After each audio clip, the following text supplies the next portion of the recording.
Hello friends, welcome to आदर्श नारी। दोस्तों, भगवान शिव के बारे में ऐसा कहा जाता है कि भगवान शिव त्रिलोक के आदि और अंत के देवता हैं, जिनके आगे दुनिया की सभी शक्तियां असफल हो जाती है।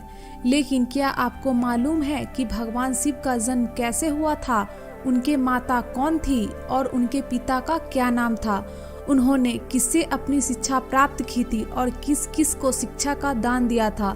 अगर नहीं तो चलिए, क्योंकि इस वीडियो के माध्यम से हम आपको इन्हीं सभी सवालों का जवाब देने वाले हैं, इसलिए प्लीज इसे बिना स्किप किए पूरा जरूर देखना।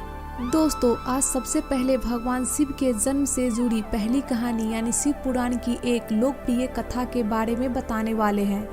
शिव पुराण के अनुसार भगवान शिव को स्वयंभू माना जाता है, जिसका मतलब होता है कि भगवान शिव का जन्म स्वयं ही हुआ था। यानी कि इससे एक बात तो साफ हो जाती है कि ना ही भगवान शिव की कोई माता है और ना ही उनके कोई पिता है। इसी कारण से भगवान शिव पंच तत्वों से भी परे हैं, जिस कारण से इसे मृत्यु का भी कोई भय नहीं है और इनकी मृत्यु कभी नहीं हो सकती। पर अब बात करते हैं कि विष्णु पुराण में बताई गई भगवान शिव के जन्म से जुड़ी हुई एक और कहानी के बारे में।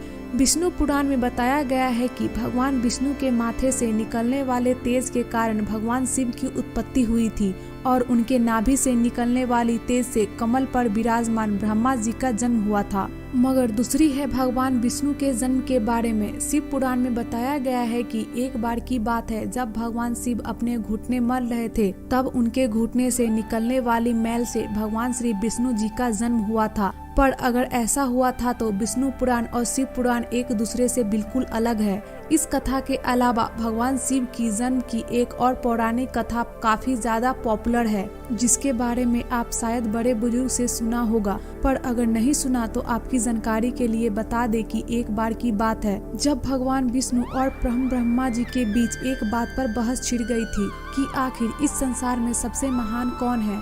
और जब भगवान विष्णु और भगवान ब्रह्मा इस बात पर बहस कर रहे थे तो एक जलते हुए खंबे के रूप में महादेव उनके बीच आ गए थे। दोस्तों, वो दोनों इस रहस्य को नहीं समझ पाए और तभी अचानक से एक आवाज आई जिसने कहा कि जो भी इस खंबे का छोर ढूंढ लेगा वही पूरे संसार में महान कहलाएगा। ऐसा सुनते ही ब्रह्मा जी ने एक पक्षी का रूप लिया और खंबे का ऊपरी हिस्सा ढूंढने निकल गए।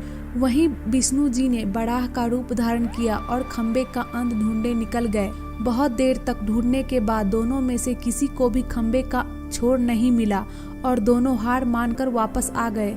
जिसके बाद भगवान शिव अपने असली रूप में आ गए और फिर भगवान विष्णु और ब्रह्मा जी ने ये मान लिया कि महादेव ही सबसे महान और शक्तिशाली है, इनसे बड़ी शक्ति दुनिया में कोई भी नहीं है। इसके साथ ही शिव पुराण में बताया गया खंबा इस बात को दर्शाता है कि ना ही भगवान शिव जन्मे थे और ना ही उनका कोई अंत है। और एक कारण तो यही है कि भगवान शिव को शंभु कहा जाता है, यानी भगवान शिव का अंत ही नहीं है, वे अमर है। अब हम बात करते हैं भगवान शिव से जुड़े एक ऐसे विषय के बारे में जो सबसे ज्यादा प्रसिद्ध है कि क्या भगवान ब्रह्मा भगवान शिव के पिता हैं। जी हाँ, इनकी ये कहानी लोगों के बीच काफी प्रसिद्ध है। तो आपको बता दे कि किस प्रकार भगवान शिव ने ब्रह्मा पुत्र के रूप में जन्म लिया था। इसके पीछे विष्णु पुराण की एक पौराणिक कथा है, जिसके अनुसार जब धरती, आकाश, पाताल या कहे पूरा यूनिवर्स जलमग्न यानी पानी में डूबा हुआ था, तब भगवान विष्णु के अलावा कोई भी देव या प्राणी संसार में नहीं था। तब भगवान विष्णु ही जल स्तर पर अपनी शेष नाग पर लेटे हुए नजर आ रहे थे। जिसके बाद उनकी नाभि से कमल की दंडी पर ब्रह्मा जी प्रकट हुए और जब भगवान ब्रह्मा और भगवान विष्णु इस यूनिवर्स से संबंधित बातें कर रहे थे, तब भगवान शिव प्रकट हुए, जिनके बाद भगवान ब्रह्मा ने उन्हें पहचानने से इनकार कर दिया। इस कारण से भगवान शिव रूठ गए और उनके रूठ जाने के कारण भगवान विष्णु ने उन्हें दिव्य दृष्टि प्रदान कर ब्रह्मा जी को भगवान शिव की याद दिलाई। जिसके बाद भगवान ब्रह्मा को अपनी गलती का एहसास हुआ और शिव से क्षमा मांगते हुए उन्होंने उनसे अपने पुत्र रूप में पैदा होने का आशीर्वाद मांगा। जिस कारण से भगवान शिव ने भगवान ब्रह्मा की प्रार्थना को स्वीकार करते हुए उन्हें ये आशीर्वाद दे दिया। लेकिन इसके बाद जब भगवान ब्रह्मा ने इस सृष्टि का रचना शुरू की तो उन्हें एक बच्चे की जरूरत पड़ी। तब उन्हें भगवान शिव का आशीर्वाद का ध्यान आया, जिसके लिए भगवान ब्रह्मा ने तपस्या की और बालक के रूप में भगवान शिव रोते हुए उनके गोद में प्रकट हुए। आपको बता दे कि ये भगवान शिव का एकमात्र बालक रूप है।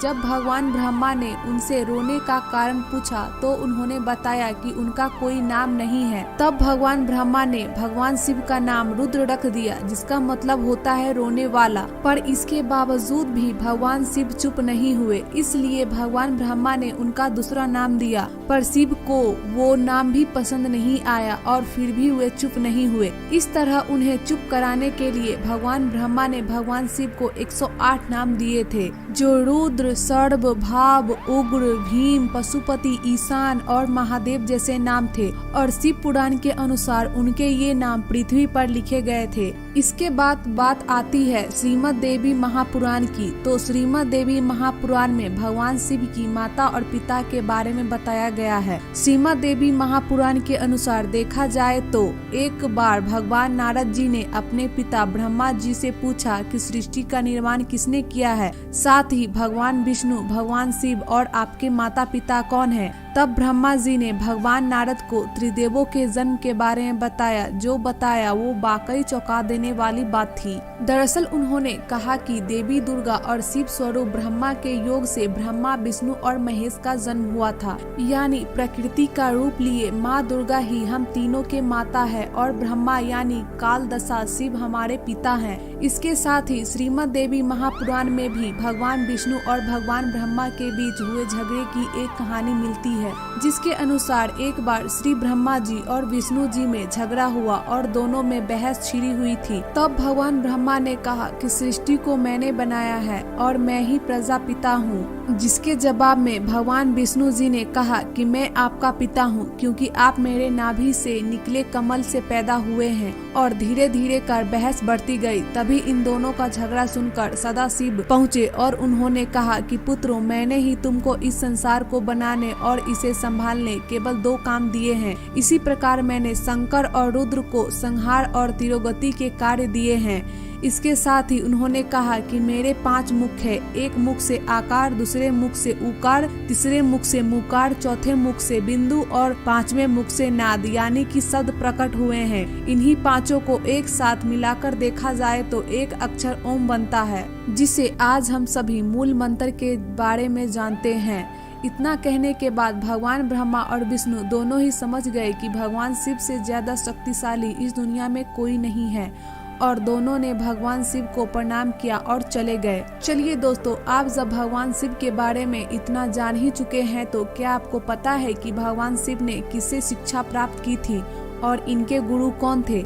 हम जानते हैं कि शायद ही इसका जवाब आप में से किसी को पता होगा, पर जिन्हें नहीं पता उन्हें बता दे कि भगवान शिव स्वयं इस संसार के गुरु माने जाते हैं, जिन्होंने इस संसार में गुरु शिष्य की परंपरा की शुरुआत की थी। लेकिन जब सवाल आता है कि आखिर भगवान शिव किसके गुरु थे, तो आपको जरूर जान लेना चाहिए कि हिंदू धर्म के ग्रंथ कहते हैं कि ब्रह्मा जी और शिव जी इस संसार के सबसे पहले गुरु हैं। उन्होंने गुरु शिष्य के रिश्ते की शुरुआत की थी। जहां भगवान ब्रह्मा ने अपने मानस पुत्रों को शिक्षा प्रदान की थी, वहीं भगवान शिव ने अपना ज्ञान केवल अपने 7 शिष्यों को दिया था। यानी भगवान शिव केवल 7 शिष्यों के गुरु थे और वह जिन शिष्यों के गुरु थे उन्हें आज सप्तऋषि का दर्जा दिया गया है। तो दोस्तों, ये थे भगवान शिव के जन्म से जुड़े कुछ फैक्ट। तो दोस्तों, मैंने इस वीडियो में कोशिश की है कि आपको भगवान शिव से जुड़ी जानकारियाँ ज्यादा से ज्यादा दे सकूं। अगर आपको ये वीडियो अच्छा लगा है तो लाइक कर दीजिए, फैमिली फ्रेंड के साथ शेयर कर दीजिए और मेरे चैनल को सब्सक्राइब करना ना भूले। Thank you.